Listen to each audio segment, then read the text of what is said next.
So my name's Pam. I'm an alcoholic, and I'm here to interview my friend Karen that I've known for many, many years. Many years. Yeah. And she's one of our old timers. So here I want her to tell her story for us. Can it be a long timer rather than Oh, old timer? yeah. Yep, a long timer. Whatever flips your switch. Okay. Yeah. June 10th, 1971, and I was just off recording there. I was just saying how Gurdjieff, one of those philosophers years ago, wrote that when you make a commitment, providence takes over. And that day that I said, I'm an alcoholic, and I automatically knew that I had to start right then and there. I mean, not that I didn't know what to do. Made a phone call. They told me to go to the, it's another part that really, anyway, what I'm trying to say is that so much of it was predestined. It was just because I said I was an alcoholic and hadn't even, I didn't know what AA was. A friend of our dad's, he had joined AA and he wasn't fun anymore. That was about the only thing I ever heard. And I had seen Days of Wine and Roses. That was about it. And so that day that I said, I'm an alcoholic, and I just knew what I had to do. And don't ask me how or why. But I made a phone call to the Alcohol Referral Center. And it was called, Seattle. Anyway, you need help. The Crisis Clinic. They told me to go down to the Seattle. At that time, there was where the theater is now down there, the Opera House and all of that. There was part of it. It was a big office building, and there was a place in there called the Alcohol Referral Center. I went there. I walked in the door, and the gal at the door, she said, well, hello, good to see you. You're back. Me? I've never been in a place like this. What do you mean? Blah, blah, blah, blah, blah, blah, blah. And anyway, we laughed about it later. A lot of the times we laughed about it. That's where I went. And because at that time, I didn't know anything about an intergroup. I didn't know anything about Alcoholics Anonymous. I didn't know anything about any of it. Nor did I really care to, because I didn't have a problem. But that I knew I was done. That was the part that there wasn't any question in my mind about it. Anyway, they suggested that, gave me some suggestions, and they were very nice. In fact, there was a Betty Chamberlain. I only say her last name because she's been dead a long time now. But she was very instrumental of guiding me into the channels of Alcoholics Anonymous. She just put me there. And I do believe that she was in my life for a reason, and it wasn't somebody else that maybe I wouldn't have. But Betty and I just kind of, good friend, like you. You're a friend, So anyway, so I went to my first meeting at Edmonds. Lovely people, very, very nice people, but it was Edmonds. And I fit in. They were very welcoming and all that kind of stuff. But at that time, my mother lived down. My daughter was a little girl, and I had to do something. My husband was working on Saturday, and so I looked at gave me a schedule down there at that referral center. So I looked down there, and my mother lived near Green Lake at the time, and I said, oh,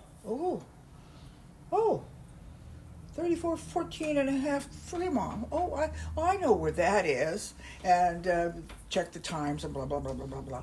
And dropped my daughter off at Mama's house, and which was your house, but Mama's house. And she took Rainey, my daughter, and I went down to Fremont.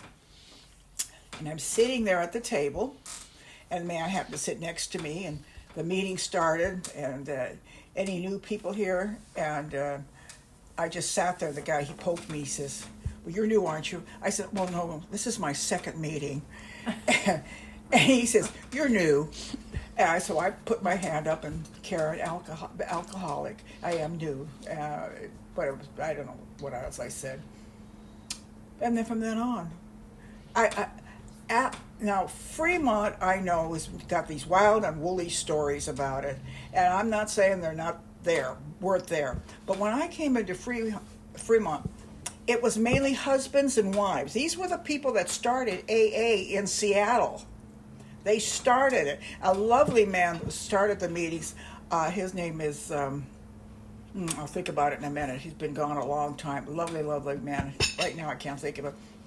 But he's the one who put the money up for it because he had money, and I put the money up for it, and it was upstairs there down in Fremont, and I don't know how many stairs there were, but whatever it was. So that started the whole thing. The next thing I know, it was a secretary. How was I a secretary? I don't know. This guy just took me by the hand, and he said, "Well, I can't remember how." He said, "Well, you want to chair the meeting?" And I said, "Well, I'm new, kind of new around here. I don't know if I could be secretary. You want me to be?" So he just took me by the hand. He didn't say, and he just took me by the hand and sat me in the secretary's table, and I was a secretary. After I was about 6 months sober at that time. And wow. Oh, for my birthday, for my first birthday, they fought over who was going to bake me a cake. So yeah, those three lovely, lovely ladies just fought over it. So they all baked a cake. I had 3 birthday cakes. And Big Pete was the first delegate, for New York delegate from this area. And well-respected man and a lovely man. He was truly a lovely, lovely man. I used to go visit his wife and him quite a bit, and then when they went to the nursing home, they were together in a room, so it was just a lovely man, big Swede. And he drove a beer truck. And, of course, he went through all the things about being a beer truck driver and being sober, you might drink the beer. And like he said, if I was a garbage man, I wouldn't eat the garbage. That was one of the things he was famous for. So, but anyway, it was people like that kind of took me under their wing. I have no idea why, how come, but they saw something in me. They knew that I was willing, that I wanted to be sober. I didn't fight the program. I knew I belonged here, and they said, "Welcome, you're welcome." Mm-hmm. Yeah, there wasn't any argument, and I was so just. Wasn't naive. I just automatically knew that that's where I belonged. So I stayed at Fremont for many, many years, probably about the first 10 years. Then one time I decided, well, maybe Mom, you want to go to Fremont with me? I took my mother down there. And after the meeting, I said to Mom, I said, well, so what did you think, Mom? She said, I think it's time you were weaned away from that place. My mother didn't get the love. She didn't get the, yeah, blah, blah, blah, blah. Yeah, that's okay. She didn't. And I don't think I moved away from me, but I started going other places. And I did go to other places during my early sobriety. And used to go to Bellevue quite a bit at noon, because they had a noon meeting over there. And that's when there was no tolls on anything. I'd go over for a noon meeting, come home, feed my family, and go back at night. I mean, just zipped all over the place. Went up to Everett, and anyway. So as time went along, of course, I was secretary at various meetings, but I got involved in service as I got along, and I was the second DCM for District 24. District 24 got started on a resentment because our money here. Okay, I'm talking about South Snohomish County, North King County. Now, there were no meetings in Shoreline. We got to 145th. There was no meetings again until you got up to almost Everett. There was, I'm going to say there was 1 or 2 in Montlake Terrace and 1 or 2 in Linwood. I really can't remember right offhand. But our money was going up north. What are they giving us for our money? Blah, blah, blah, blah, blah. So we had a big boo-hoo about that one. We organized a revolt. And when I look back, we meet in the coffee shop up there at Montlake Terrace at the grocery store in the coffee shop, and we plot our beginning. It was a lot of fun. Of course, there was a lot of tempers. There was a lot of temper tantrums. There was a lot of adrenaline rushing. But it really was an auspicious time as far as AA in this area goes, in this Pacific Northwest. A man named Ken Jackson, was the first DCM. I was the second. I think Nora was the third, and then after that, I don't know, it went on. But it, like I said, it was a very, very heady time in this area. And I got to participate, of course, and then in the state with all of this other. I was going to run for more offices, but then it just didn't work in my life, and that's okay too. It wasn't meant to be, and that was fine. And it was time for me to move on to other things. So I would like to think that I have done my share. I don't know if we ever give back totally what we've received here. I know I can't. I received a whole new way of life, a whole new way of thinking, a whole new way of believing. We were not brought up in a religious religious way of life for no particular reason other than our grandma had come from Finland, and she left all of that religion in Finland. She didn't want anything more to do with all the bleeding deacons, and then the Cossacks, the Russians, and all that. She came here and she came here and started a boarding house in Seattle, so she had a lot of connections. When she died, she had a huge funeral. Our dad was an alcoholic. Our mother was an untreated Al-Anon. Mama was very smart. Mama was a lovely woman, very, very intelligent, almost, but too smart. Sometimes people are too smart for you have to just give up. When you want a 12-step program and you're talking to your higher power, you better realize that. I hope people will realize that your higher power is just that, the higher power, and just go with it. I'm so lucky I didn't fight that. Why I didn't fight. That's why I say when I made that commitment to sobriety, I was no longer in control of my life. I really wasn't. And I didn't want control either. I really, truly did, because the things were happening that were, wow. I stayed in a state of wow, just constantly. I loved it. I loved AA from the get-go. And I still love Alcoholics Anonymous as much as I ever did. Like I say, it saved my life. And then to watch it save other people's lives. Wow. To be part of something that Huxley, whoever it was, said that it's the greatest thing that happened in the 20th century. And it was. And it still is, as far as I'm concerned. I can't imagine living a life without Alcoholics Anonymous. Oh, this is when my daughter was 16. And you know how 16-year-olds are, especially girls. They hate everything, especially their mothers. Oh. But anyway, I out of a clear blue sky one day, I can't even remember quite what I was doing. I was puttering around the house somewhere. And my daughter comes up in front of me and she says, "You know what, Mom? I can't imagine growing up without Alcoholics Anonymous in our lives." And I think I said something dumb like, "Oh." I mean, I think about it now. That was a time we could have had a real spiritual talk or something, I don't know. But I really think what she said it all. And I think, well, maybe it was a good thing there wasn't anything said after that 30-second commitment or what commercial, whatever she said, was that she can't imagine growing up without Alcoholics Anonymous. 16-year-olds don't say things like that. And that was, once again, Providence just kind of took care of it. She was in the moment. And I was a participant of that moment, and nothing for me to say except thank you, God. Thank you, God. It's been a guiding a force in my life. I've never in 1 minute have I ever felt that God has deserted me in any kind of form of fashion. My higher power has always been there. It's there right now as I am in a state of whatever it is. I mean, a state of, I'm supposed to be dying. I'm dying.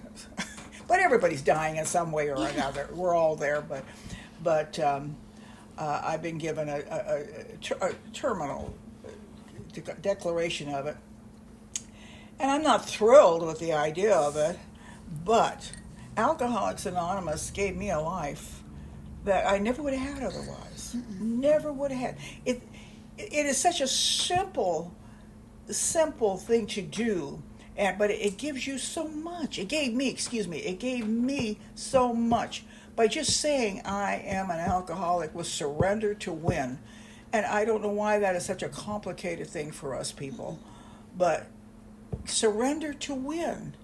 That's it. Just that's simple. There's got to be more to it. No, there's nothing more to it. Just surrender to win. And do what they ask you to do. Don't fight it. When he took my hand, I didn't argue with him. I knew I was safe. took my hand, just plopped me down in the chair. That was it. I didn't have a choice. I look back on it now, and I had a lot of those kind of moments in Alcoholics Anonymous. I was seeing, you're just doing this, and you're doing this. Oh, okay. Just a blind trust that I have in the program. And I've never been, like I say, I feel so grateful to have been the participant and to be the subject of a gift that I don't, you deserve it? I don't know.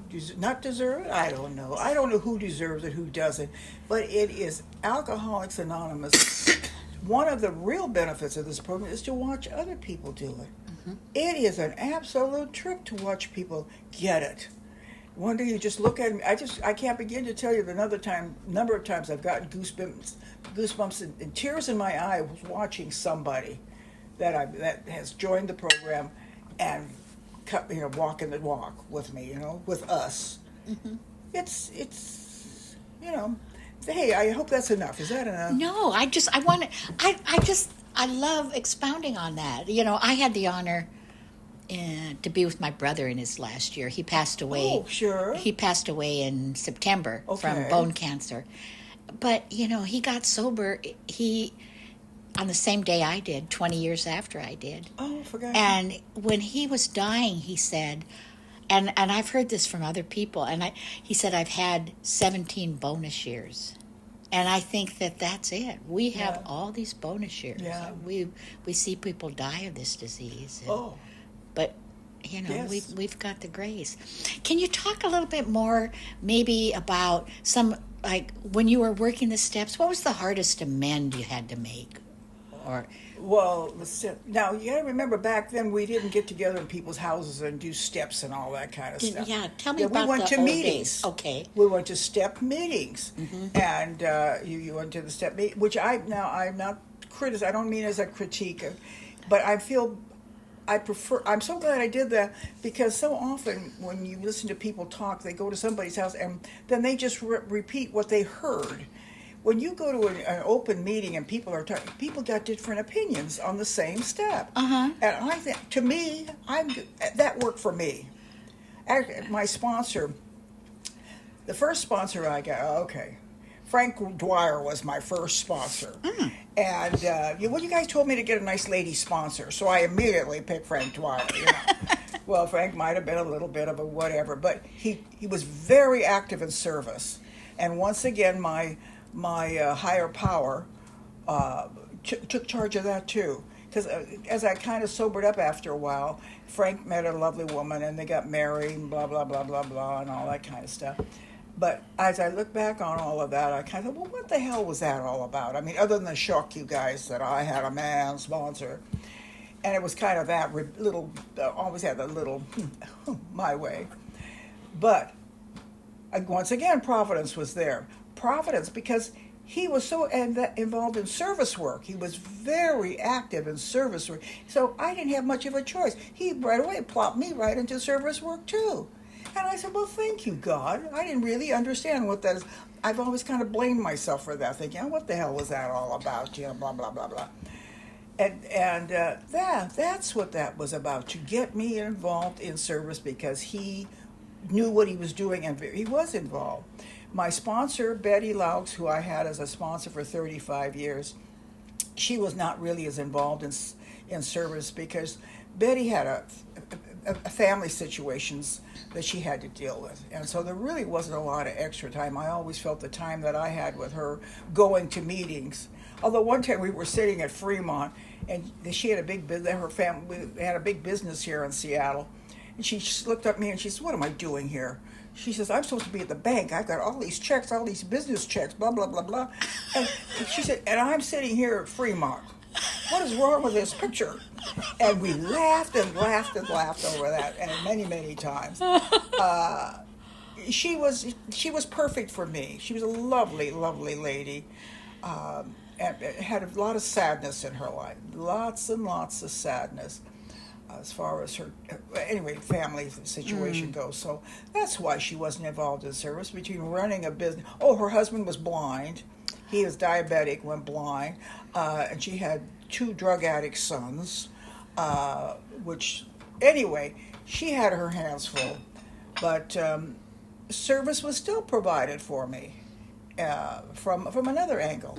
I think one thing I was open. I think Alcoholics Anonymous actually was a little bit more open than it is today. Everybody has their little set of people that they go with, and that's fine and dandy, but I think people cheat themselves from the full experience by not going to a lot of different meetings. And here, you don't have to like it necessarily or go back, but get a different viewpoint. And their viewpoint maybe works for them. I don't know. Maybe it wouldn't work for me, or whatever, but their viewpoint works. Sure. But I do like the fact that we went to different meetings and got everybody else's opinions, and it wasn't just one person's. Nothing against it. And if that's the way people want to do it, do it. But I'm glad it wasn't that way then. Well, I like that. Well, the evidence is proof here. Yeah, well, I don't know about that. But also, and another thing I was thinking, you and I have run into each other in San Antonio at the conference, in Akron. We're always running into each other at conferences, or and it's you. So you've gone to a lot of. Gone through a lot of conferences. I had the honor, the pleasure of speaking at the 50th in Toronto. Montreal. Oh, wow. Yeah, not on the big stage, but at the Sheraton Hotel. In fact, Frank Dwyer came to see me. He was sitting right there in the front, cross-legged, and this is before he got so sick. He had cancer. But there he was. He wanted to hear me, to make sure he had done a good job. Which I thought was really sweet. But I was really honored to be able to be part of that 50th. I am a big go-to person as far as do Akron. I mean, you don't necessarily have to. I think you get a lot more out of Akron than a big giant one. I do too. Oh, I think Akron is a very spiritual place to go. And one reason the people of Akron are delighted we're there. Now, we're not always welcome in a lot of cities where they, the booze and what have you. Anyway, but they are so happy that we are there. Aren't they? And we honor, Akron, we bow down to Akron. And Akron's kind of the poor kid down the block, kind of, anyway. But it's a lovely town, and like I say, what they've done for Alcoholics Anonymous, and that's my experience. When you go to Dr. Bob's house, all the neighbors, they have garage sales and what have you that day too. They're out there, got all their stuff out there, and we're going down with these big buses and walking. Anyway. And going to Dr. Bob's grave. They're all out on their porch that morning with their coffee going, welcome. Absolutely. It's amazing. The motorcycles roaring through this. Oh, my God. You can hear those all the way to Cleveland. So I really, have had some wonderful experiences as far as the conference and the local conferences, too. I did you were with, I'm sure. 1990. Yeah. How were you involved with that? Yeah, that was wonderful. Had a big barbecue in the backyard, or breakfast. Had a breakfast for the Nordic people. Good on you. Yeah, we did. We had a wonderful time. In fact, Lily was the head chef. Remember Lily? Bjorn's sister? Yes. Yeah. Oh, we all love Lily. She was just an amazing woman. Awesome woman. Aww. She was the chief cook, bottle washer, boss lady of the whole thing going on. Aww. But, and they came here and we had tables all over the yard and a big tent out in the back. It was great fun. It really was. Yeah, and, that was, I like conferences. I was really looking forward to going up to Canada this year. And I had reservations at the Sylvia Hotel, which I've always wanted to stay at the Sylvia. I've eaten there before, but never stayed there. And so I got reservations early. But due to this situation I'm dealing with, I thought it through for a while. And then I thought, I don't think maybe it's very wise that I go up there and fall out in the middle of a conference floor. No, I didn't think that was too. And I know everybody would help me, but I don't want to say ruin it, but I didn't want to I don't know. I just didn't want to be the star of this convention in a negative fashion. It's okay, and I'm okay with it, especially after what's happening these days. I love Canada.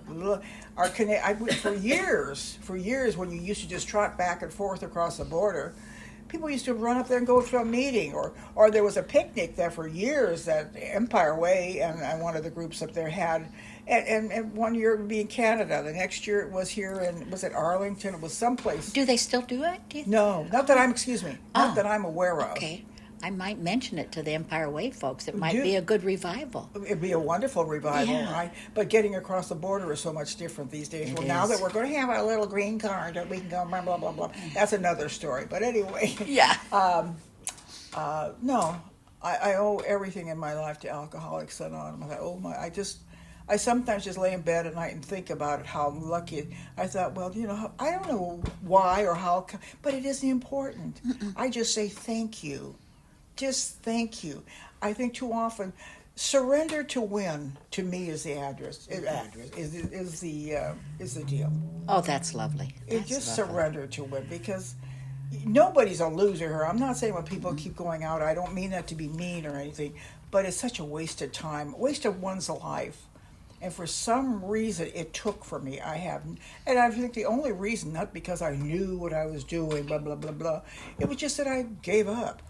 Well, it sounds like you did the whole first step. A lot of people know they're powerless over alcohol, but you knew your life was unmanageable, so you turned Oh, it yeah. over right from the get-go, didn't you? Oh, yeah. Yeah, I didn't know that's what I was doing.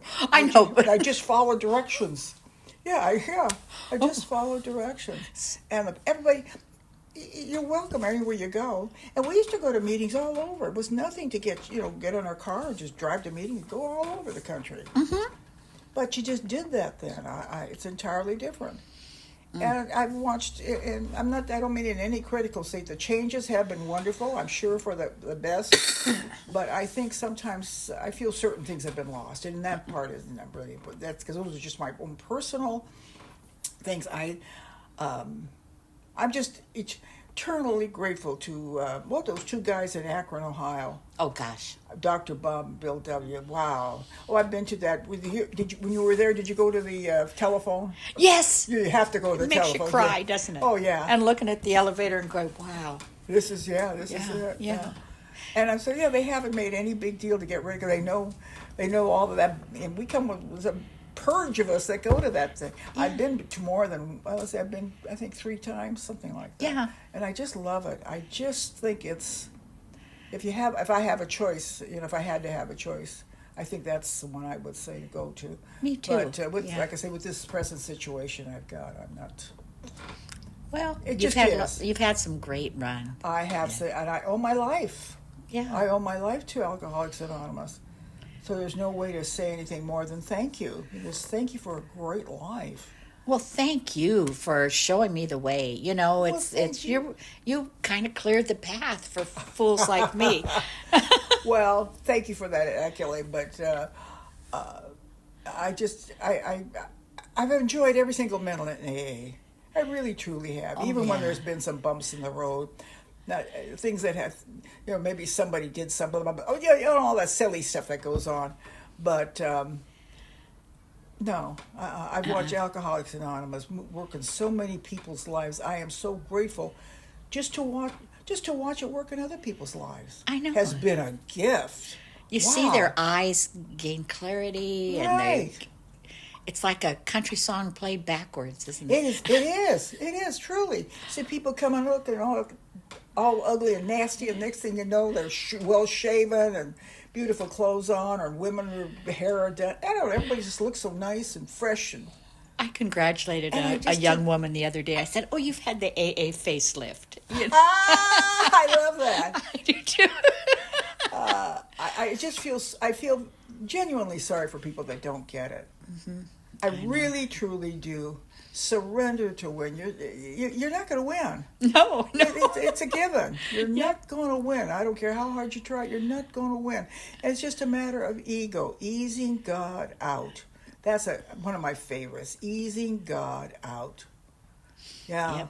we're lucky girls. Aren't we lucky girls? Oh, really? Wow. And you walked away with that wonderful man. Didn't I, though? What a lucky Oh, girl I'm I telling am. you. It But took he a couldn't few. have ended up with anybody anymore.